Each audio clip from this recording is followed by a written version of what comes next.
is joint work with two other people who have spoken here somewhat recently, at least, in Tom and Scanlon and Whaley. So, okay, let me just, I will define things, but first I want to start out a little informally to just give you some sense of the history of the problem. So, here's I'm letting K be some ordinary differential field of characteristic 0, and I'll always take D to be some tuple in U to the n, where U is some universal differential field into which K embeds. Okay. And let me assume that D has finite, D has differential transcendence degree 0 over K. Let me just assume that for right now, okay? I'm not going to define things right now because I'm just trying to motivate this. Okay. So I'll let X be the set given by the differential polynomials over K which vanish on D. So I look at those differential polynomials on which vanish on the point D, and that forms a closed set in the Colchin topology, which I call X and denote in that way. And if you took some differential field extension of K, and you took Z to be the locus of D over L, it could be that Z is smaller than X, right? It could be that once you go to a bigger field, your point satisfies more equations. Okay? There's nothing too complicated going on, but that can happen, of course. It's a situation that happens frequently. And when it does happen, you could take B to be a generator for the differential field of definition of this new variety Z, new differential variety Z over K. So you might not use all of L, you might use something, but let B be the generator. And so something that, yes? Is it obvious that there is the field of definition? Yes, it's true. Okay. Yeah. It's not, I don't want to say anything is obvious, but, okay. And, okay, in this situation, the type of B over D, okay, so this is a somewhat peculiar thing. So now you're taking D is a generic point on that variety, and B is the generator of the field of definition. But now, and so if you're not a model theorist, then when I write this type, this is just determined by those differential polynomials over the differential field over K generated by D, which vanish at B. But that type, it turns out, is something called internal to the constant, which was a notion that came out of model theory. And proving this, okay, so proving this is the main result of a paper, an influential paper by Pillay and Ziegler, in which they prove this via what they call a jet space type argument. And this is, so in particular, if you're a model theorist, this is something that's stronger than the Ziegler dichotomy. Okay, it's a strong form of the Ziegler dichotomy. And let me just say that if you look at the set determined by the vanishing of the differential polynomials over K of D on the point B, it's just a differential subvariety of a certain differential Chow variety of X. And from this, you could begin to draw many conclusions about the structure of differential Chow varieties. So somehow, I haven't defined anything yet really, but differential Chow varieties have some relation to these model theoretic notions that were previously considered. Okay, so if much of this didn't make sense, this is not a big deal. It's just to give the history of the problem. And Okay, that's what I just said. And let me give, this is a quote of Pillay and Ziegler, which they wrote about this situation that I just described. And so they said, we're unaware of any systematic development of machinery language, such as differential Hilbert spaces, which is adequate for this geometric translation. And this is the reason that all of these statements on the previous slide were in terms of some model theoretic notions and not, say, in terms of differential Chow varieties. You could put those notions in terms of differential Chow varieties in a reasonable way. Okay? That's not what this talk is about, but I want to say this is the earliest mention I can find of something foreshadowing the developments to come.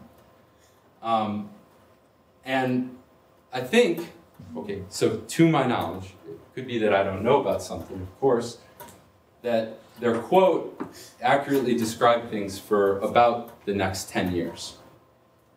So there was no systematic development of some differential Hilbert schemes or differential Chow varieties which served as some parameter spaces for varieties with certain characteristics. But I think it's true that this work of Gao, Li, and Yuan, so Wei Li, for instance, talked about this at this seminar last semester, was the beginning of that kind of systematic development.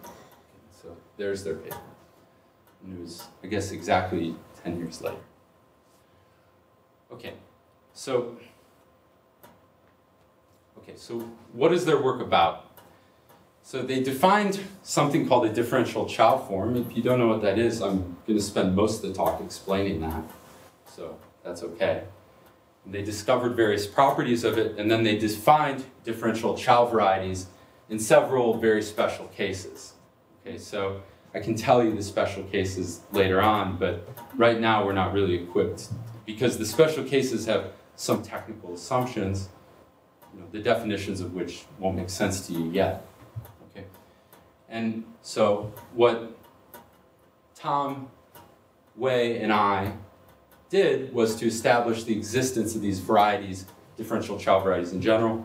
So you might ask, what do I mean by the existence of differential Chow varieties? I will explain what I mean by that. I mean, it's not a statement which intrinsically should necessarily be meaningful to you, even if you need a definition. So here's my rough plan for the talk. I'm going to explain Chow forms and Chow varieties, and I'll describe roughly how you can establish the existence of Chow varieties in the algebraic case, nothing to do with differential algebra in part 1. Okay. In part 2, I'll try to give a rough explanation of this work of Gao, Li, and Yuan, and explain to you, for instance, differential Chow forms, cycles, and Chow varieties. And then I'll try to explain the elements of the proof and the ideas behind things, what Tom, Wei, and I have been working on. Okay. So, in particular, for instance, we'll use algebraic Chow forms in 3, so it's probably good that you have some ideas about them. Okay, so let me describe algebraic Chow forms. And the restrictions, I'm working in a situation that is unnecessarily, restrictive. I mean, but it's easier to define things in this case. So I'll take an algebraically closed field of characteristic 0, and that first sentence is how model theorists write that. And I'll take V to be some irreducible reduced variety over K, and with dimension R. Okay. Okay. So then it's true if you take R plus 1 hyperplanes. So R is the dimension. So one more than the dimension many hyperplanes. So you can think of those as, right, as being parameterized in a big affine, or sorry, big projective space, because I'm working with projective varieties here. Okay, so in a big product of projective spaces live these R+1 hyperplanes. And the condition that, so of course generically, if you took R+1 generic hyperplanes and you intersect all of them with V, you won't get anything in the intersection. But the condition for having something in the intersection turns out to be an irreducible hypersurface in the parameter space. Okay, so this space here you can think of as the coefficients of the hyperplanes, and there's some polynomial equation, irreducible polynomial equation, on the coefficients of the hyperspace, which precisely determines whether or not they have a point of intersection with the variety V. Okay, so that's a theorem. So it's a kind of a differential resultant? Well, there's nothing differential here. Then resultant. Is it kind of resultant? Yeah, I don't know this language, but I guess that's possible. Yeah, that seems reasonable. Okay. Okay, and so I'm gonna continually denote the coordinates here. Each of these is an n-tuple of coordinates, u0 bar, u1 bar through ur bar, because I have pn to the r+1. Okay. So, okay, and now take fv.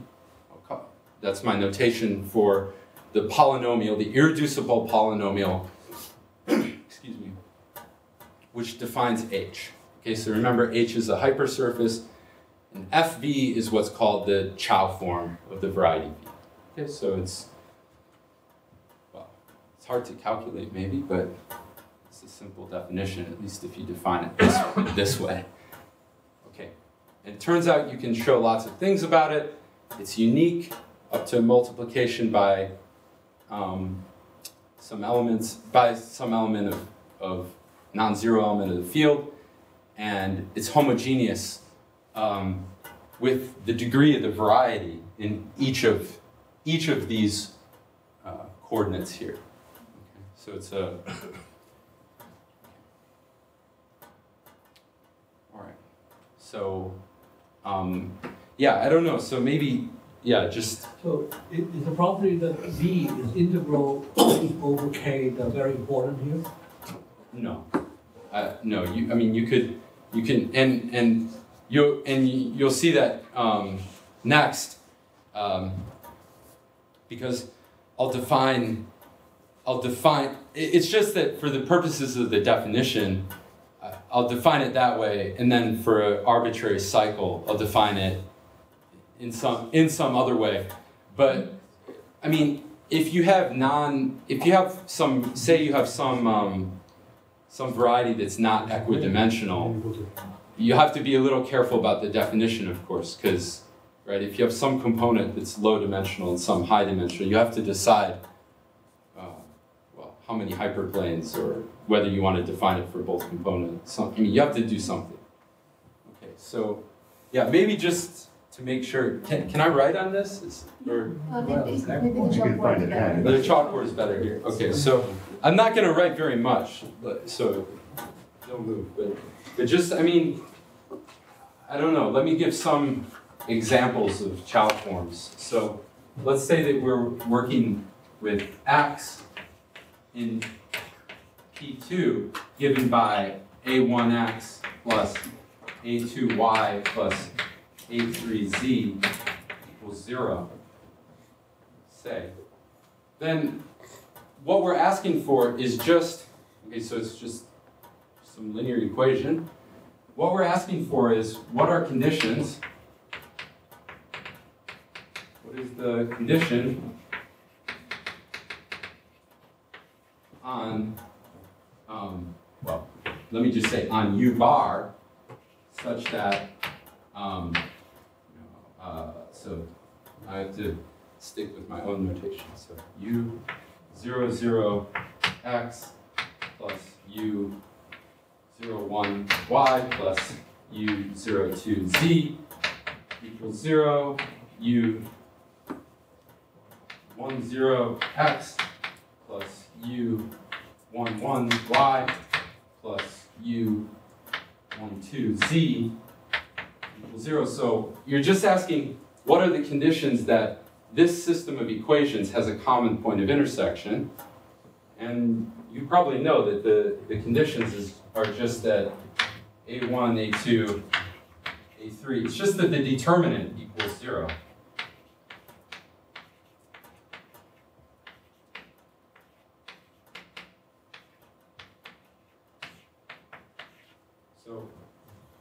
And this is the Chow form in this case.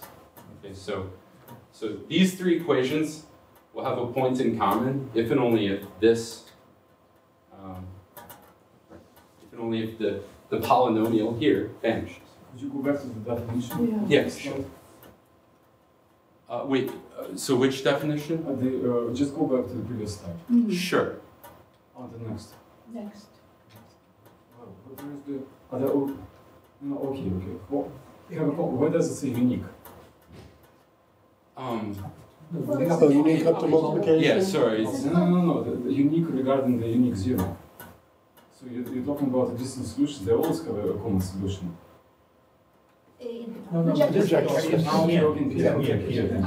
Yeah. Oh, so sorry. Yeah. Right now I'm working in projective space. Yeah. Sorry about that. Okay. So, okay. And so for instance, if you have just maybe I should have started with Do we have some eraser? Oh, here. Okay. So if you start with some easier example, for instance, if you just take. So you want to say that the determinant is not equal to 0? No, equals 0. In order to have a solution in the projective space, you need a non-zero solution in the affine space of dimensions. In P2, 3 lines. Non-zero solution to AX equals 0. Yes, so the determinant is not equal to 0. Is equal to 0. No, it's not equal. You need a point in the So kernel. then there are solutions. If the determinant is equal to 0, there is only one zero solution. No. Right, but you want the ones where there's not just the zero solution.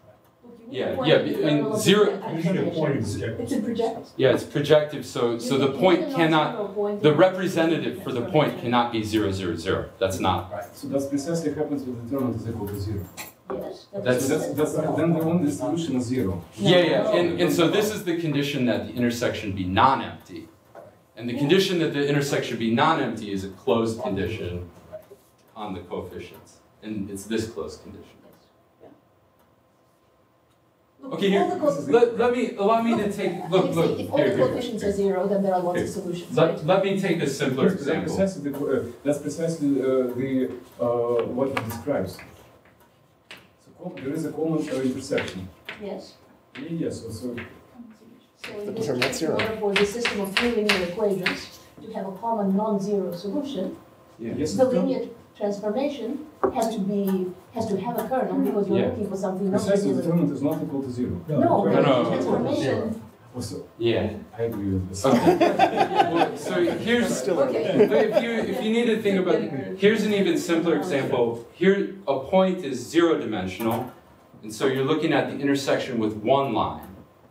And so here, here you're looking at conditions for u01x plus u00x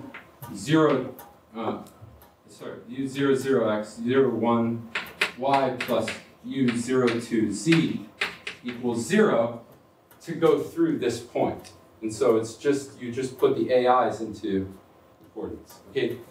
Yeah. It's easy with linear equations. It's not so easy with nonlinear equations. Okay, but let me show you. I wrote down this next example carefully. So let me just give one example which shows how you might think about calculating things in a nonlinear case. Okay, so here, let's let v in P2 be given by x squared minus yz equals 0. I've chosen this so that I can use the quadratic formula. Or that's why I chose this on the plane so that so I could use the quadratic formula. Because if you have higher degree, then you have to know more. Okay. And so here, the intersection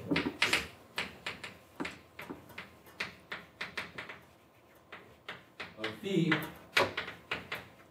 the intersection with V with some generic. So let me start with U10x, and let me assume that these U's are generic.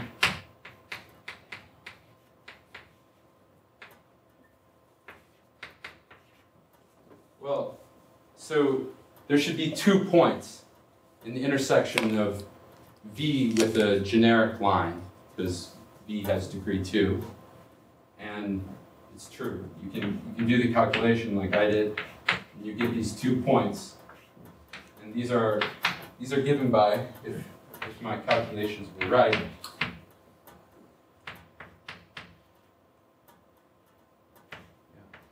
I'm not lying, I really used the quadratic formula. Let's see. 4AC.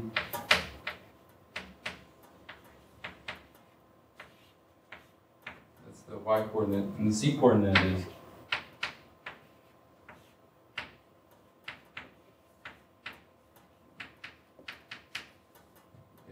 it's the same.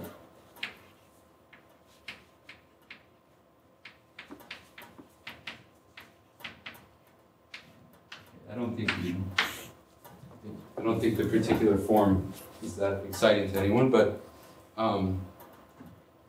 okay. But the point is, somehow the calculation is a little easier than you think, because the fact that in the end, so if you assume the theorem, in the end you know that the condition ends up being irreducible, means that you can solve the problem sort of generically, and then figure out the result. Okay, so it means that you can assume that over the variety, this hyperplane is generic, right? There's no condition on any one of the hyperplanes. It's a condition. The only condition is when you consider all the hyperplanes together. So think of the U1 hyperplane is generic now, and then you can take. So now you have just 2 points in projective space. And you ask yourself, what are the conditions for U00x plus U01y plus U02z equals 0, that line to go through one of these 2 points? Well, okay, that's not so hard. You can work it out. Can I just think of it this way? I mean, if the hyperplanes are generic, so there are a system of linear equations. Yeah. And in the number of yeah, each one of them is generic, but as a collection, not. So you take all of them to be arbitrary. Yes, that's and right. The other one, you just triangularize the system. Yes. So you back substitute into the equations of V. Now the fact that there's only one, then it's probably because of dimension, right? Yeah, exactly. I mean, so now.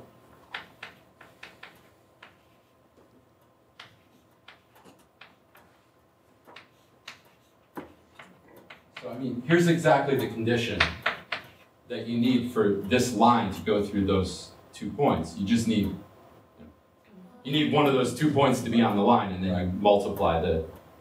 Okay, so I mean, this condition when j equals 1 means that mu. You have only one subscript. Yeah, but here. Each one of the mu's is a triple of points. Oh, I see. Okay. Because there's a plus minus. Okay. Yeah, sorry about that. Okay, no, that's great. Yeah, so so mu11 is always u11. Mu21 is u11, but the other coordinate's different. So yeah. It's slightly funny because on the face of it, when you say the plane goes either through this point or through that point, it sounds like 2 distinct components. No, because, well, no. No. But also that polynomial certainly looks reducible. either this point or the other point. Yeah, okay, but you can, but once you, yeah, so certainly if you just do this, with the polynomial, you get something reducible, but then I mean that you should clear the denominator and cancel the common factors. Yeah, so, yeah, in the calculation of this, okay, in the calculation of this, it doesn't appear because I'm saying that the condition is parameterized by this hypersurface already. But mechanically, when you're doing the calculations, like Dave just noticed, this will certainly be reducible, but it's the case that if you clear the denominators and then cancel the common factors, you'll get something irreducible. And that's something that you get is the Chow form, which in this case I could write out. I already did, but I don't think it's that enlightening to see. Maybe. So somehow the really deep content of this theorem is that the thing that you get is irreducible.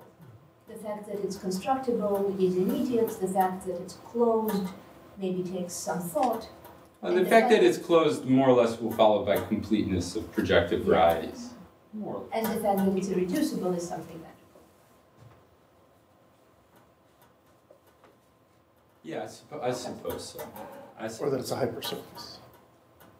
Well, no. That's also not. Okay, that's right. I mean, it's sort of clear from this perspective that that's what right, will have to happen.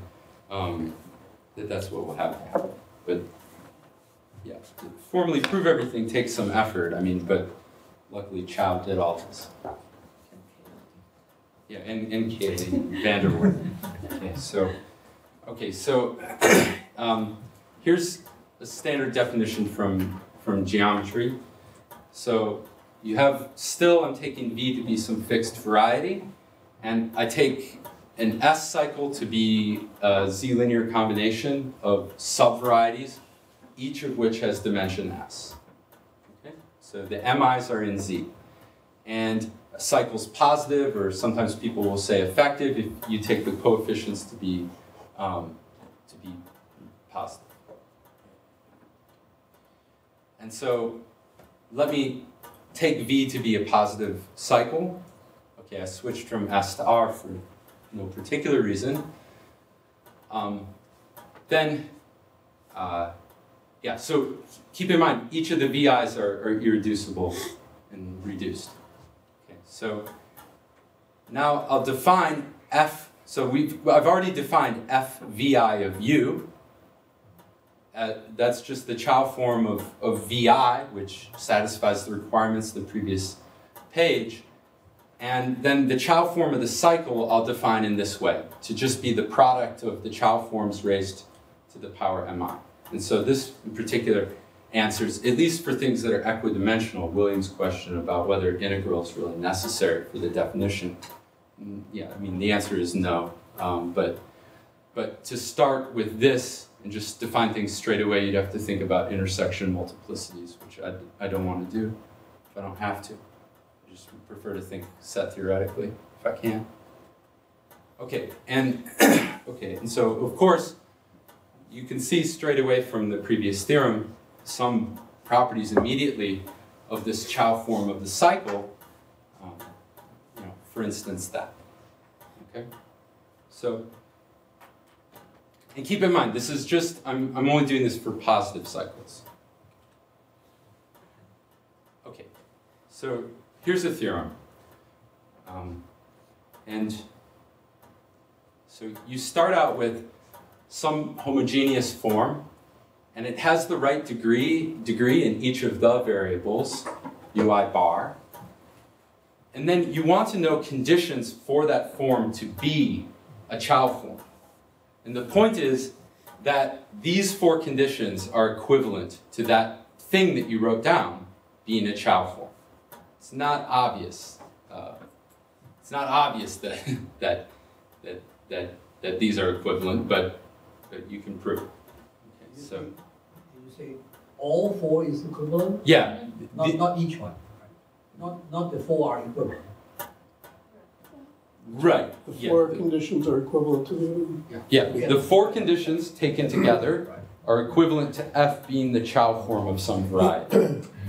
And the point is that it is not too difficult to show that each of these four conditions is given by the vanishing of some system of polynomials on the coefficients of f.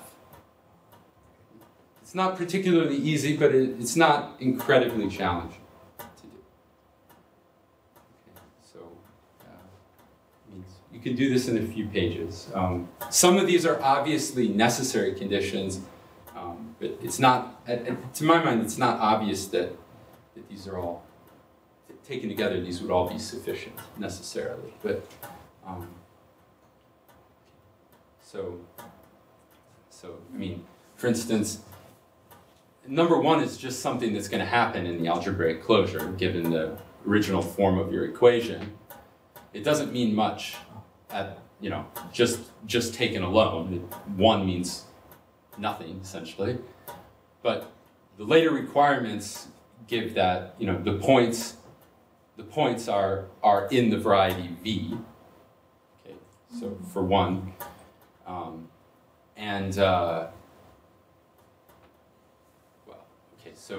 So obviously number two is it's easy to see is some is a polynomial condition on the coefficients, for instance. Well, okay. Let me leave it at that. I don't want to try to talk about the proof too closely. The views are what? What are the views? So there, what happens when? Okay, so of course this polynomial f, it's irreducible it's irreducible over k. Why? Well, that's part of the theory of the Chow form. Yeah, But you're looking at the positive you're in cycle, not cycle. You're doing variety. cycle. Oh, no, so, sorry, right, I mean, okay, yes. I mean, that's why they factor. I mean, that's why this thing has splits. Yeah, but I'm, sorry. Possibly, right? Okay. Possibly splits. Let me say, I think it will make sense if you think of this first when the cycle is given by a single irreducible subvariety. Okay. And it's not hard to show that if you can prove it in that case, you can prove it in general. So take the cycle to be given by a single irreducible subvariety with multiplicity 1. And then here, all I'm saying is that if you go to the algebraic closure, you can factor this polynomial. So condition 1 is not saying anything. I mean, well, the particular form of how it factors says something. Could you Yes. say again about the degree? What did that theorem say, the previous theorem? Yeah, so here, I think it's easiest to go back, but... So given the degree of the original... So the degree of FV of... So let me just work in the case that the cycle is given by... No, just one or previous slide. Yeah. It's the degree, it's in each of the variables, it's the degree of the variety. So the last sentence, FV is homogeneous with degree So V. is that what you get when you have linear system? Yes. Because the... Homogeneous in each of the rows. In each of the UI bars, not overall. So each of the UI bars, yeah. So if you think about the determinant example, then of course it's degree 2 in all of the U's, all the coefficients. But if you restrict to one row, it's degree 1. And so that's essentially what I'm doing here. It's degree V in each of the tuples of variables that cut out the hyperplanes. And then one could probably relate this to, so this is unbound, okay? So it's, the bound is equal. Yes. But so there's the bound for no Stellensatz. Okay. D to the n. So, it also gives a condition for existence of a solution. Mm-hmm. Random existence of a solution. So is this any better or not? Yeah, so I actually think that You have to take all the variables. I'm fairly certain that in some of the paths to proving effective Null-Stellensatz type results in geometry, you use Chow forms. So yeah, okay. I mean, I know that to be the case. I don't know for the particular one you're thinking of. So maybe it's actually the same bound. Perhaps. Yeah. I can't say with any certainty. I'm not an expert on Chow forms, obviously. Okay, so where was I? 1-1. Okay, yeah. So, okay, the point is that somehow,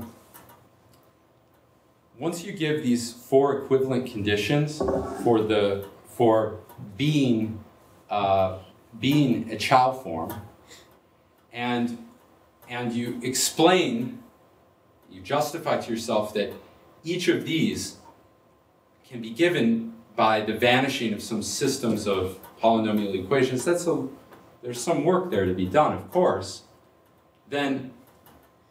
Hold on, Sorry. I'm still worried, not following the one.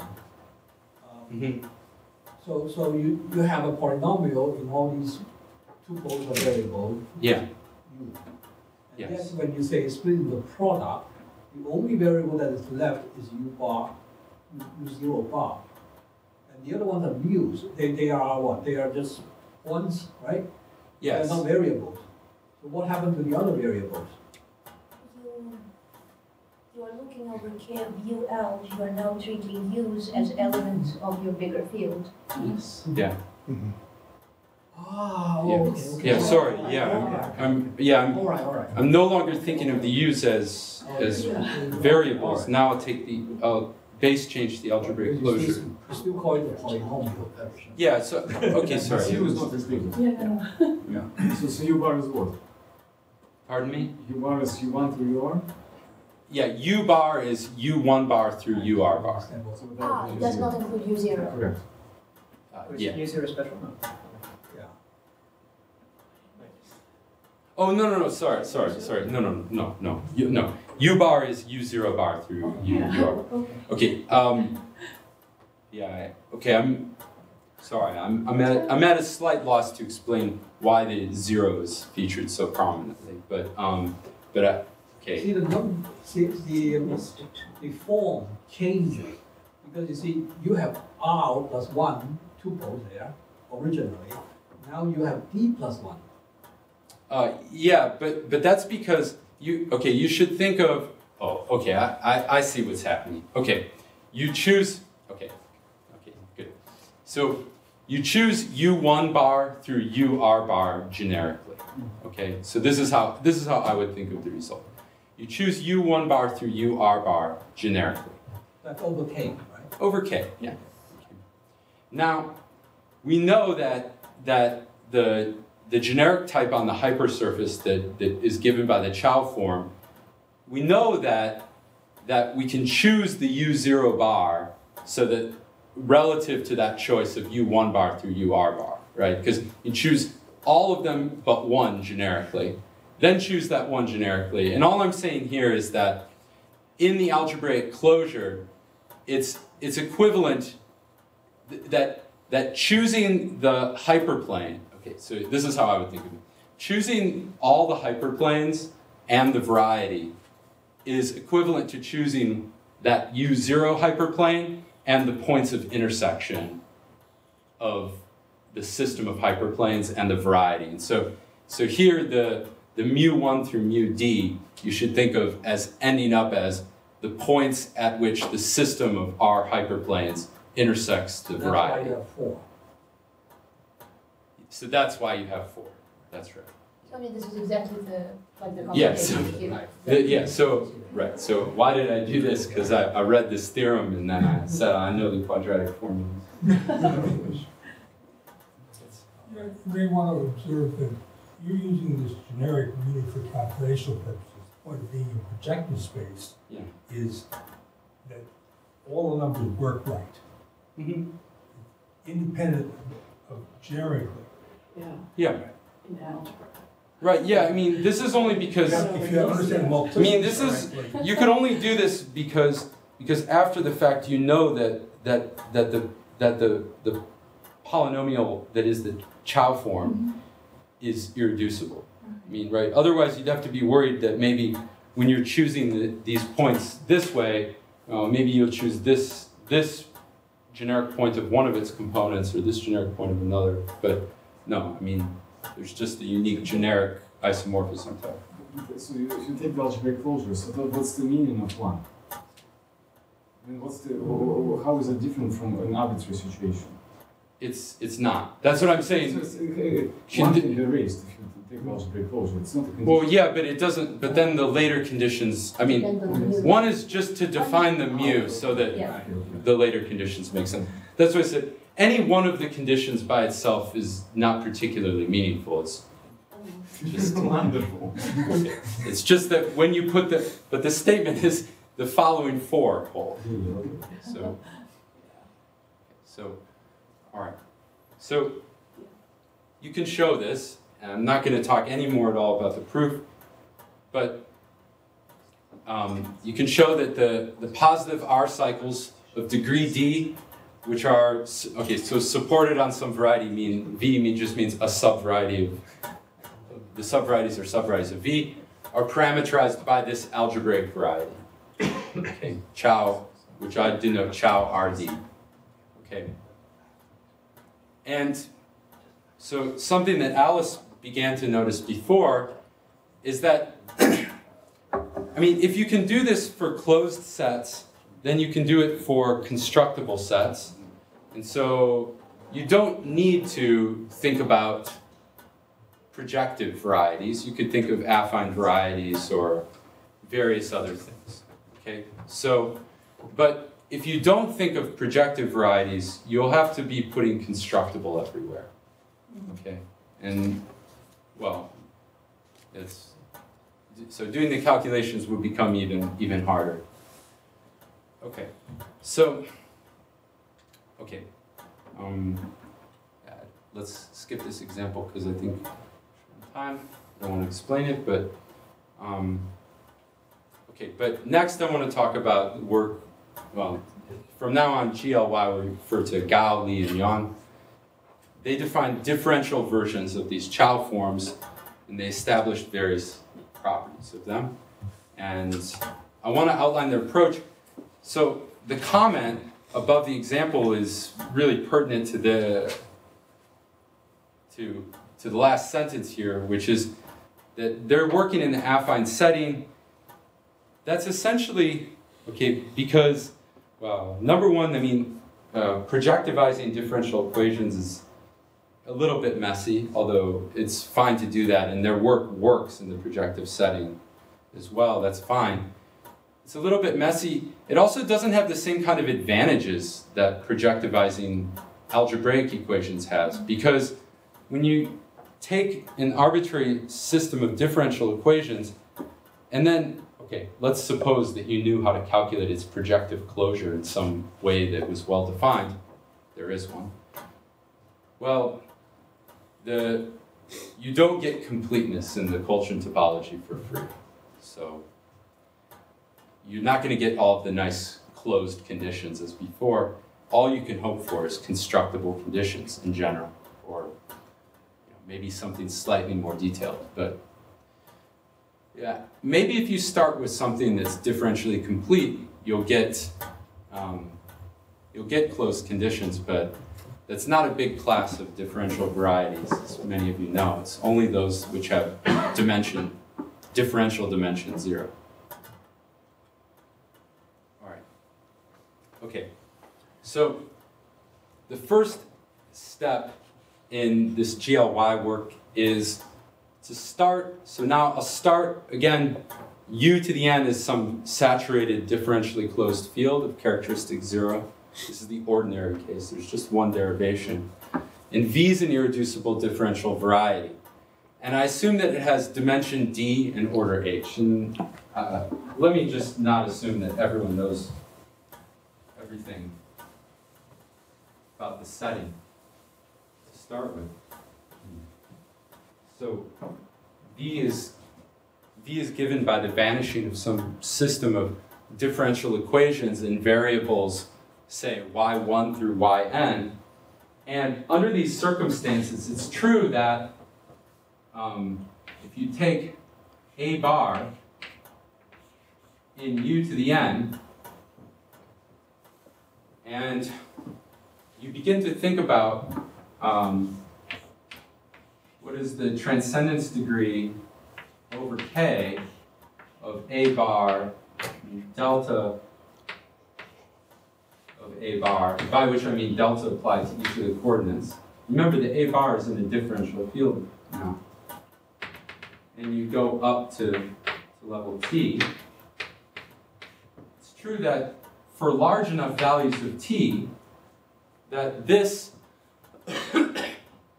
is given by, this transcendence degree is given by a linear function of t, so, which I'll write d times t plus 1 plus h. And this number here,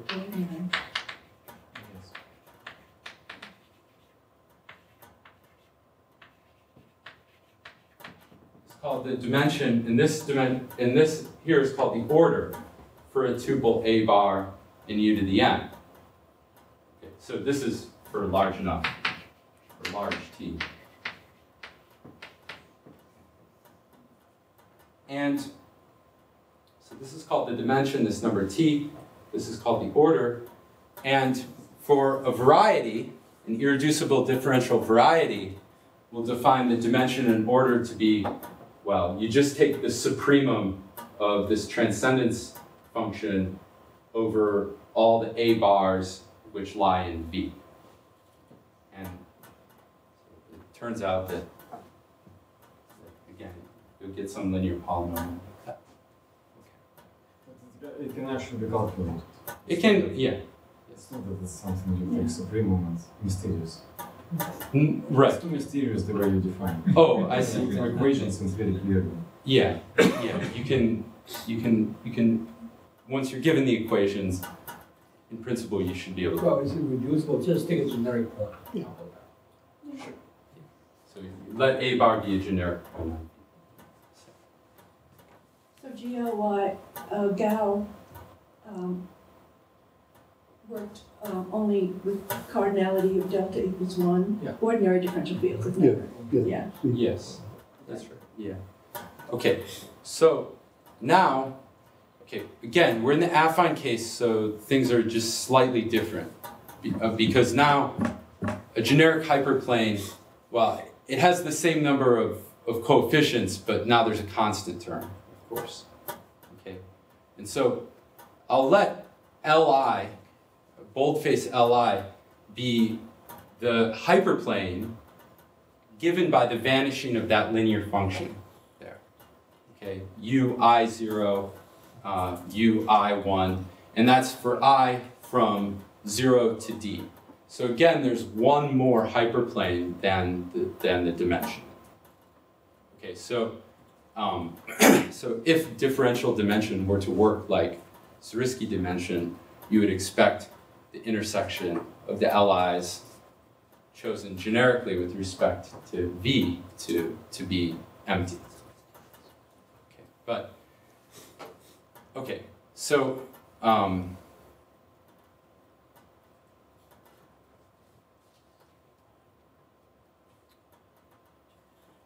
okay, so you do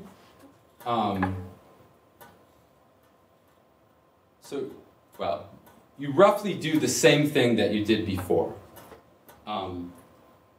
So the way I've written this might be a little hard to parse. I mean,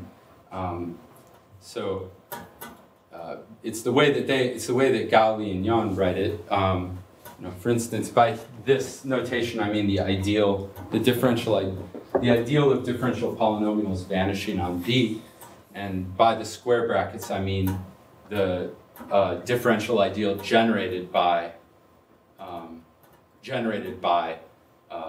what's inside the brackets. Jim, on the contrary, this is a much clearer way. Oh, you think? Okay, Yes. for you this is I think the majority. okay. No, I think Okay. Okay. Well, for some amount of people, this way is clear, but again, so here I'm looking at the ideal.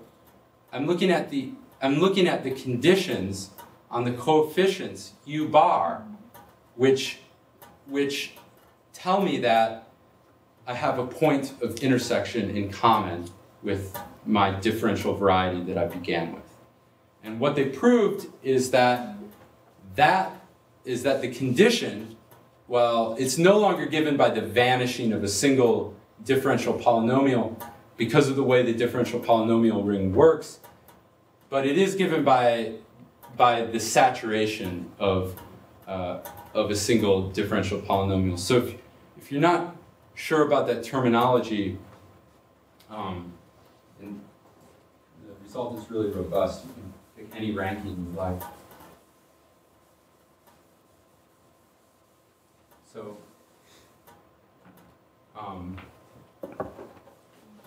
well, so I think that many people know what this notation means, but if you don't, I think rather than define it in general, just to give you an example is probably the best thing.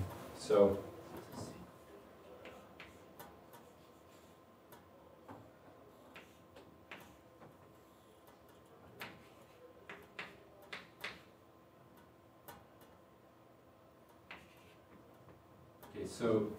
So suppose that you took this to be the differential polynomial f. Okay.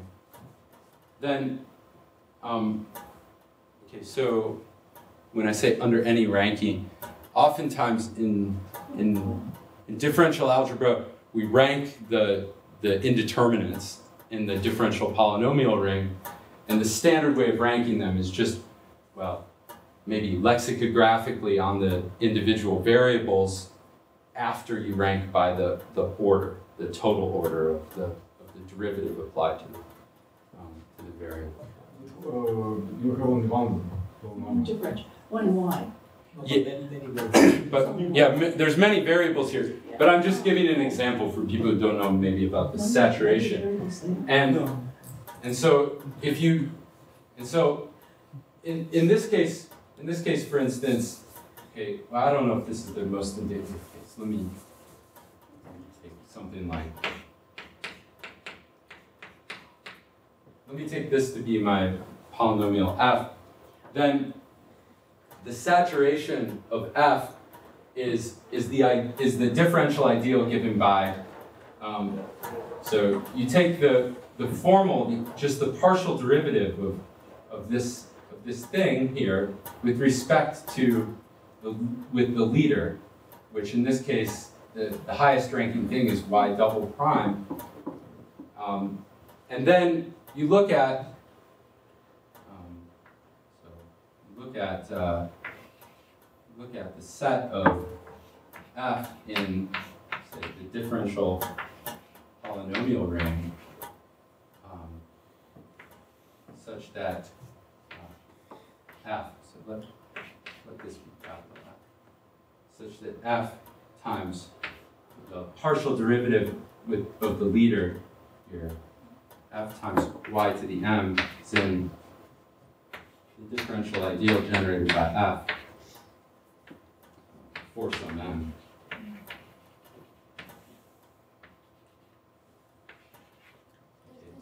Just in some way excludes the possibility that y equals 0? Yeah. Is that what it does? Okay. Yeah, just in this example. Yeah, in this example, but in general, it's because somehow it's all because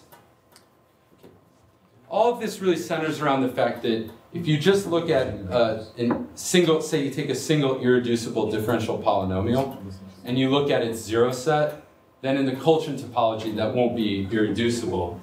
But if you saturate, then it will. And so you're somehow throwing away this small component. Why did you call it as an indicative example? Maybe it's not.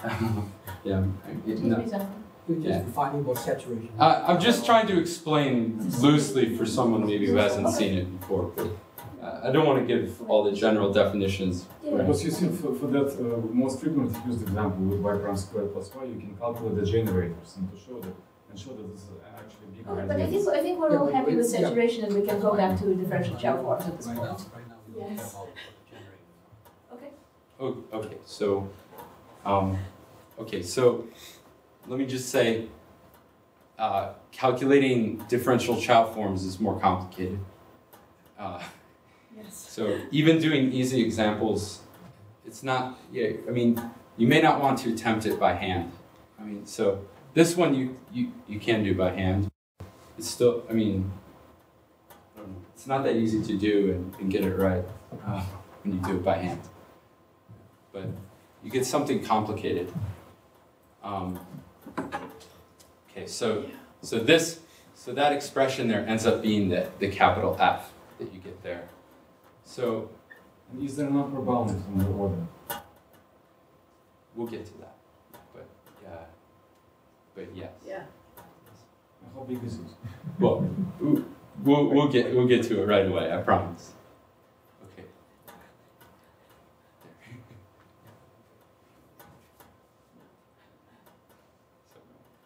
So it's the order is no bigger than the order of the original variety. It's exactly equal. But suppose one would like to use it as h to using linear algebra calculators.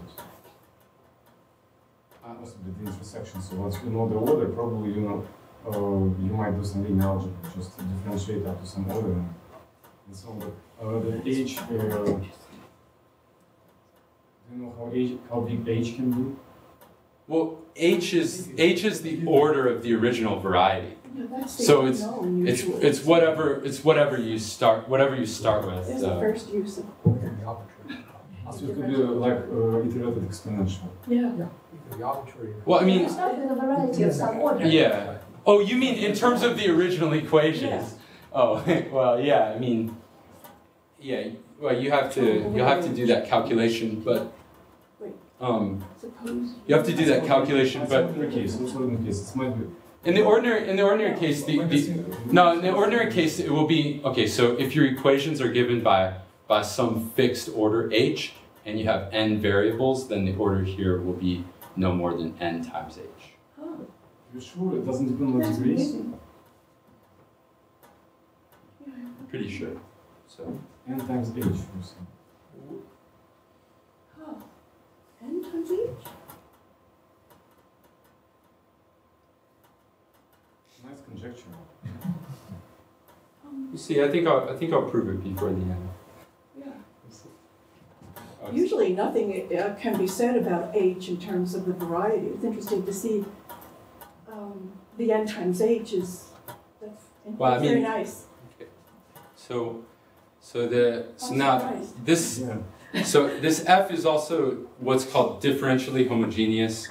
Right. If you don't know what that means, don't worry. It just means that if you looked at projective space over your field U, your big universal field, then it's well defined to multiply all your coordinates by a scalar and then plug them into the differential polynomial, which is not the same as saying that the differential polynomial is homogeneous, just as a polynomial in the indeterminates. It's not at all the same because something like x prime is not differentially homogeneous because when you plug in t times a You thing, should be able to multiply it by Yeah. non-constant scale. By Right. functions. Yeah. So to Okay. speak. But once you have two variables, Yeah. it is easy to homogenize Yeah. things. So Do like, the same way. for instance, this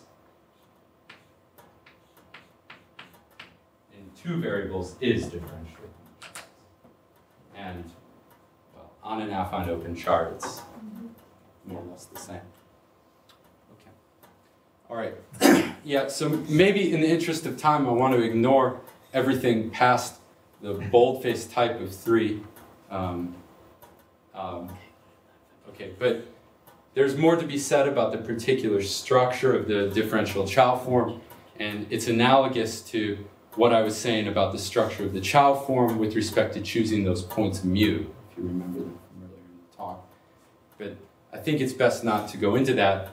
But the point of this is that there are these numbers that were not previously defined, m in